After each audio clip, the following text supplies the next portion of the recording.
नमस्कार दोस्तों, आप सभी का स्वागत है न्यू राइज क्लासेस में।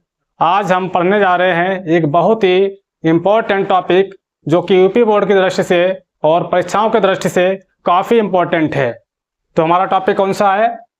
समांतर प्लेट संधारित्र की धारिता जब प्लेटों के मध्य आंशिक रूप से परावैद्युत पदार्थ भरा हो।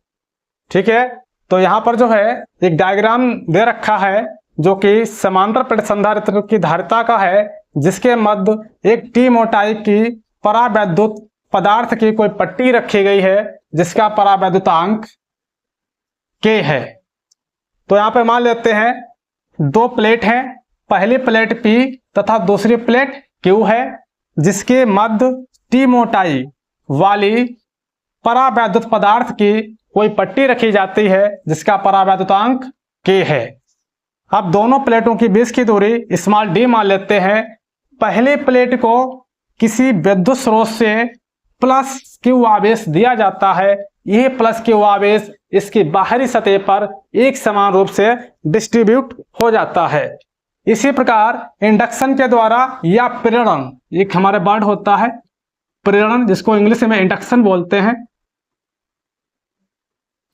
इंडक्शन के द्वारा प्लेट Q की भीतरी सतह पर माइनस चार्ज आ जाता है और इसकी बाहरी सतह पर प्लस चार्ज आ जाता है। प्लेट Q की बाहरी सतह को पृथ्वी से कनेक्ट कर दिया जाता है, ये हमारी अर्थ है। अब ये प्लस चार्ज जो है, जो प्लस Q वाली प्लेट के बाहर आया था, वो अर्थ में या पृथ्वी में चला जाता है। अब देखिए, आज हम जो है इसका डेरिवेशन करने जा रहे हैं। ठीक है, तो यहाँ पे डेरिवेशन करने से पहले देखते हैं किस प्रकार इसको डेरिवेशन हम करेंगे। तो यहाँ पर जो है सबसे पहले जो प्लेट Q पर धन आवेश है, तो धन आवेश के वजह से जहां पर परावैद्युत पदार्थ नहीं रखा गया है उस वाले रीजन में तो हमारा वैद्युत क्षेत्र की तीव्रता कितनी होगी? मान लेते हैं E0 है। इसी प्रकार इस वाले क्षेत्र में भी कोई परावैद्युत पदार्थ नहीं रखा गया है, तो यहाँ पर क्या होगा? वायु भरी हुई है। तो मान लेते हैं यहाँ पर ये वाला क्षेत्र जो है, ये वाला रीजन दिख रहा है, इस वाले रीजन में वायु भरी है, इसलिए यहाँ पर जो है वैद्युत क्षेत्र की तीव्रता भी E0 होगी। ठीक है दोस्तों, अब देखते हैं ये जो है टी मोटाई की एक पट्टी रखी गई है जिसका परावैद्युतांक K है। ये पट्टी मान लेते हैं ग्लास की है, कोई कांच की पट्टी रखी गई है जिसका परावैद्युतांक K दे रखा है। तो इस आवेश के कारण या प्लेट पर जो आवेश है उसकी वजह से परावैद्युत पदार्थ के भीतर या इस पट्टी पर वैद्युत क्षेत्र की तीव्रता मान लेते हैं कितनी होगी? E है। ठीक है, इतना क्लियर। अब देखते हैं, हम पढ़ चुके हैं गॉस के एप्लीकेशन में वैद्युत क्षेत्र की तीव्रता का, यानी किसी प्लेट पर धन आवेश के कारण वैद्युत क्षेत्र की तीव्रता क्या होती है, यह हम कह सकते हैं दोनों प्लेट के मध्य वैद्युत क्षेत्र की तीव्रता क्या होगी। एक प्लेट हमारी कैसा है, एक पर धन आवेश है और दूसरी प्लेट पर ऋण आवेश होगा, तो उसके मध्य वैद्युत क्षेत्र की तीव्रता का व्यंजक गॉस प्रमेय में हम कर चुके हैं। तो कितना होता है देखते हैं। तो हम लिखेंगे वायु में संधारित्र की प्लेटों के कारण, जैसे यहां पर जो है क्या लिखेंगे, वायु में संधारित्र की प्लेटों के कारण या प्लेट के कारण वैद्युत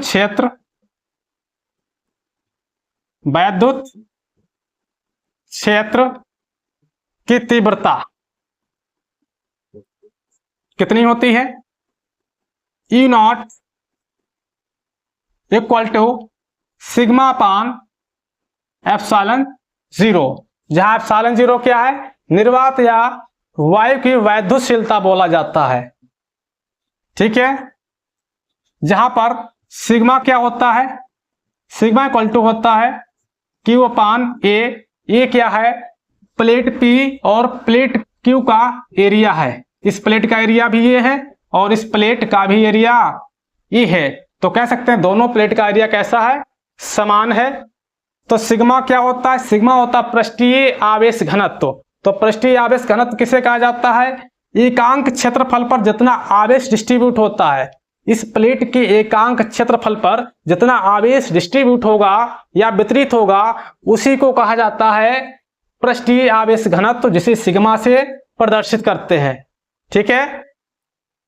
अब जो है ये कोई परावैद्युत पदार्थ भरा गया है, इसका परावैद्युतांक कैपिटल के है। यहां पर भी जो है इन प्लेटों के कारण वैद्युत क्षेत्र की तीव्रता होगी। तो मान लेते हैं वो तीव्रता कितनी है? ई दे रखी है। वो तीव्रता कितनी है? ई है। अब जो है हम जानते हैं इसी प्रकार संधारित्र की प्लेटों के कारण परावैद्युत पदार्थ के भीतर वैद्युत क्षेत्र की तीव्रता। तो लिखेंगे संधारित्र की संधारित्र की प्लेटों के कारण परावैद्युत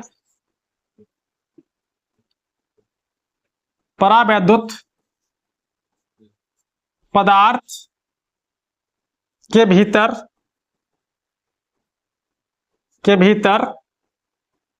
वैद्युत क्षेत्र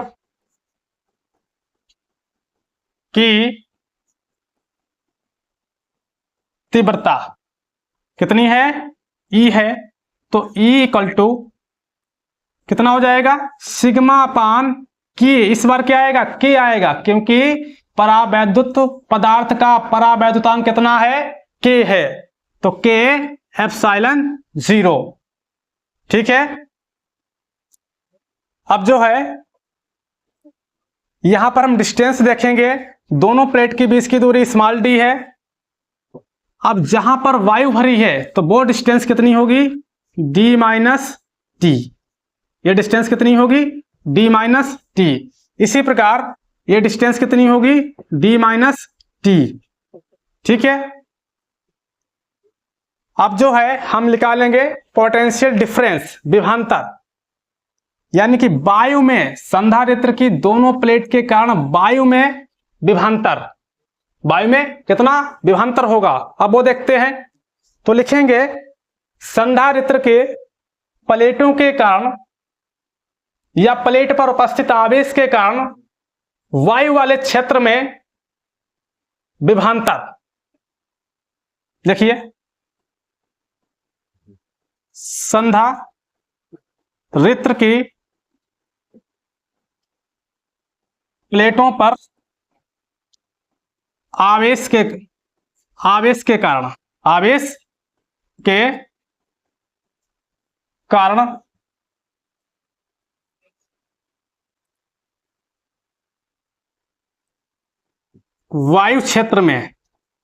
वायु क्षेत्र में विभवांतर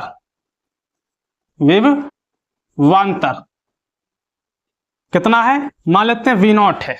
यहां पे विभवांतर कितना होगा? इस क्षेत्र में V नॉट होगा ये, और यहां पे विभवांतर कितना होगा? मान लेते हैं B होगा। तो V नॉट इक्वल टू, हम जानते हैं विभवांतर इक्वल टू क्या होता है? वैद्युत क्षेत्र की तीव्रता गुणे डिस्टेंस, या E इंटू डी। तो E कितना है? यहाँ पे वायु में E कितना है? E नॉट है, इंटू डिस्टेंस। डिस्टेंस कितनी है वायु में? D minus T. कितनी है? D minus T. ठीक है। इसी प्रकार अब निकालेंगे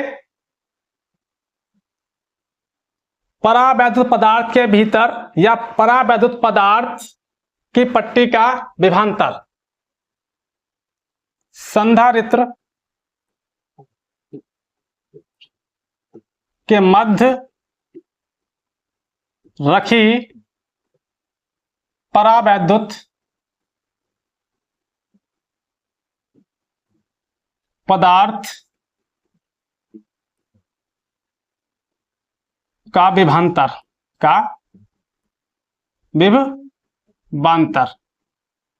कितना है? बी। तो बी इक्वल टू वैद्युत क्षेत्र यानी कि ई इंटू डी। तो ई हमारा है और उस परावैद्युत पट्टे की चौड़ाई कितनी है, देखिए इस परावैद्युत पदार्थ की पट्टे की चौड़ाई कितनी है, टी है। वैद्युत क्षेत्र की तीव्रता कितनी है, यहाँ पे ई है, तो ई इंटू टी। तो पोटेंशियल डिफरेंस क्या होगा इसका, ए इंटू टी। तो ई इंटू टी, ठीक है। अब हम ज्ञात करेंगे संधारित्र की दोनों प्लेटों के मध्य टोटल विभवांतर कितना है, बी इक्वल टू हो जाएगा B naught plus B, B equal to B naught plus B.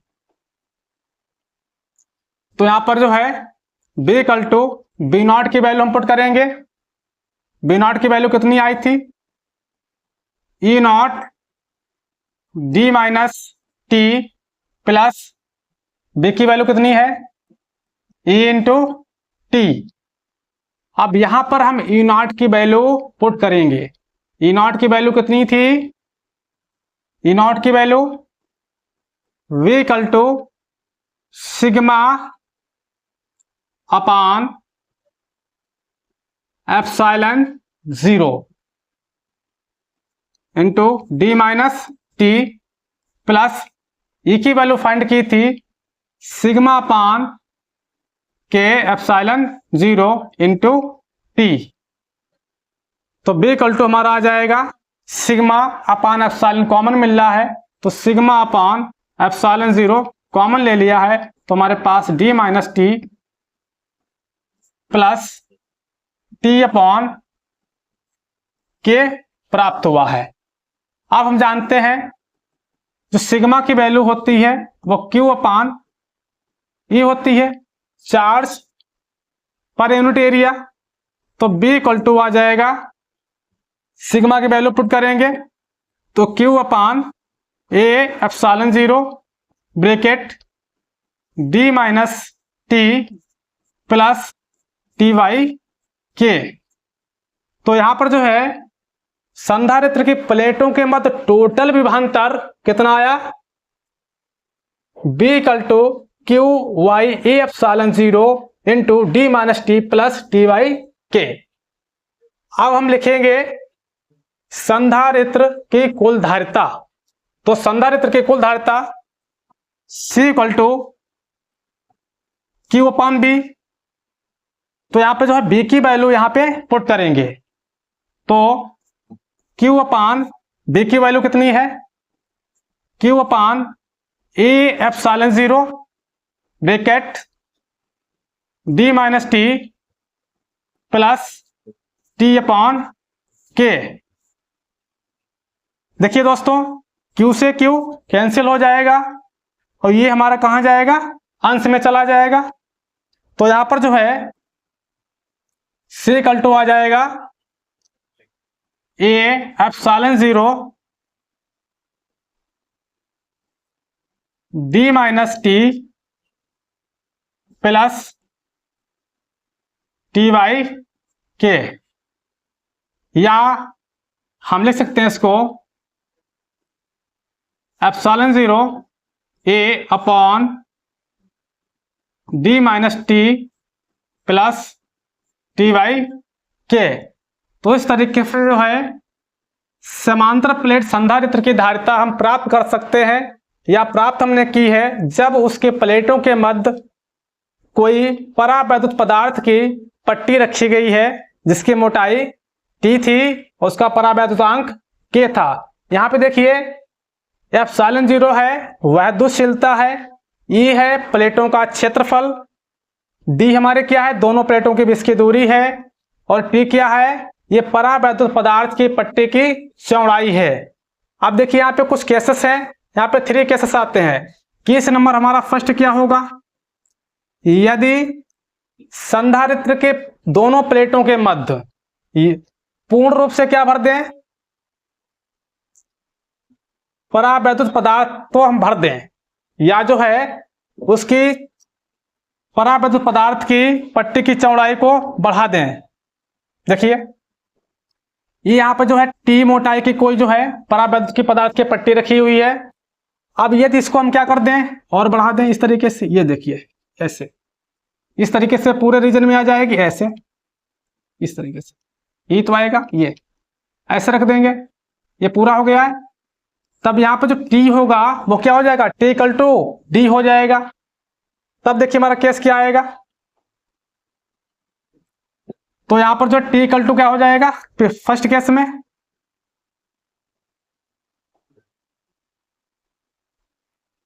Case first में जो है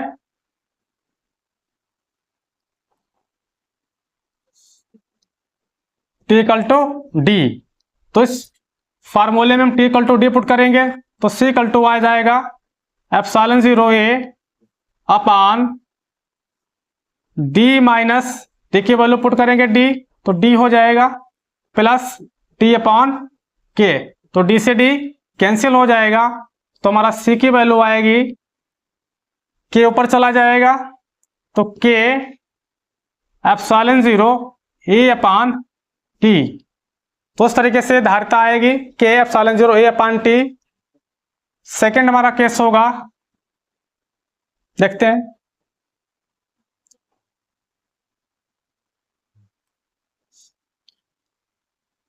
यहां पर जो है यदि हम परावैद्युत पदार्थ की पट्टी की जगह पर कोई धातु की पट्टी ले लें, जो परावैद्युत पदार्थ हमारा क्या हो, कोई धातु हो, तो धातु के लिए के का मान क्या होता है, के का मान इन्फिनिटी होता है। तो यहां पे देखिए कितनी धारिता आएगी,